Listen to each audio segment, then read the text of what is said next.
I remember being at uni and all the graffiti on the back of the toilet doors, and someone had written, "Your worth is not determined by your weight." And I'll never forget that, and we're going back a few years. So I was just pondering that on the way to work today, and it just really got me thinking about all the ways we think our worthiness is calculated, I suppose. Hi, I'm Maggie. Today I want to talk to you about worthiness. But first, I want to talk about all the things that do not determine our worth. And those things include our weight, what we look like or our level of attractiveness, what people think about us and believe about us, our bank account and financial status, what we do for a living, what we don't do for a living, whether we're married or not, whether we're straight or not, whether we have children or not. None of these things determine our worthiness. A lot of people are walking around, myself included, and it's very obvious that there's feelings of unworthiness, whether or not it's what we're saying or how we're behaving or how we're holding ourselves.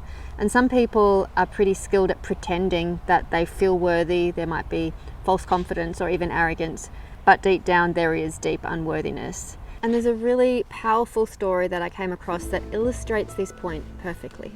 A long time ago in Thailand, there was a magnificent golden Buddha statue.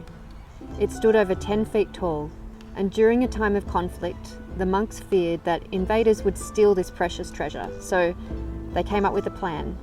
They covered the entire golden statue with a thick layer of clay, disguising it as an ordinary, worthless Buddha. So the invaders came and they saw nothing of value. And for centuries after, people forgot what lay beneath the surface. Everyone that looked at this Buddha just saw another statue with little significance. Then one day, centuries later, the statue was being moved to a new temple.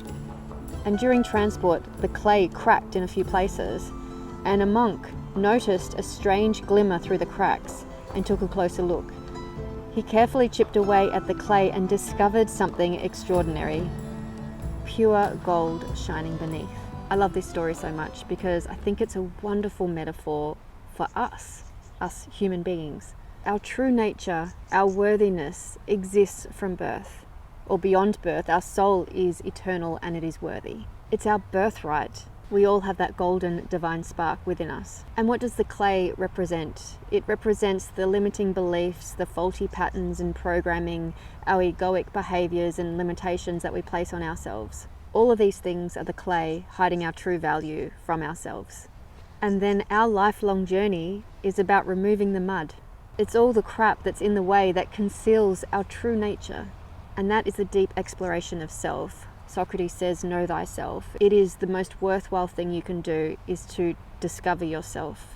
And that is us removing the clay.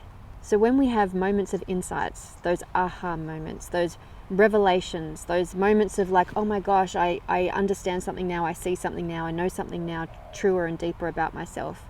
That's us slicing through the clay. Sometimes we have these moments and there's just an opening, a glimpse of us seeing ourselves clearly.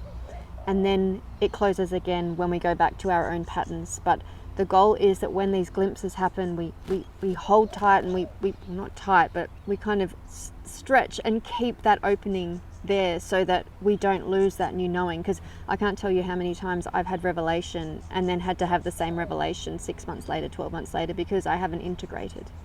So the thing is, you don't have to do anything to be worthy. You don't have to be anything or anyone to be worthy. You don't have to have anything to be worthy. You're worthy because you simply exist. It is your birthright. It's up to us to understand that, to acknowledge that, and to believe that. It actually goes beyond beliefs, because every belief then soon becomes a limitation. So it's more about knowing that. It's really rare for someone to really know that they are worthy. People think they usually have to earn it. There are other things you have to earn in life, but worthiness is not one of them. And this is not some Pollyanna view of the world, like where it's all love and light and we're all one. I mean, we are all one, but it's not a Pollyanna fairy tale view. Just because you're worthy doesn't mean that you're a good person, doesn't mean that you add value to people's lives, doesn't mean that you bring more peace to the world, doesn't mean that you love deeply. Even the axe murderer has inherent worth. He just has, perhaps he or she, could be a she, has more mud, clay to clear off to get to really understand who they really are. And I think the closer we get to knowing our true worth, the less we harm each other, compete with each other, hurt each other, because hurt people. So the more we know that we're worthy of love and we are love, the flow-on effect is big and beautiful. As always, I always say this, I'm a work in progress and I'm on the journey to the hero's journey. So thank you so much for being here. Let me know how you feel about these short little side of the road type conversations. Do you enjoy them? Give me a comment. I'd love to know your thoughts, how you feel about worthiness. Let's start a conversation. Lots of love.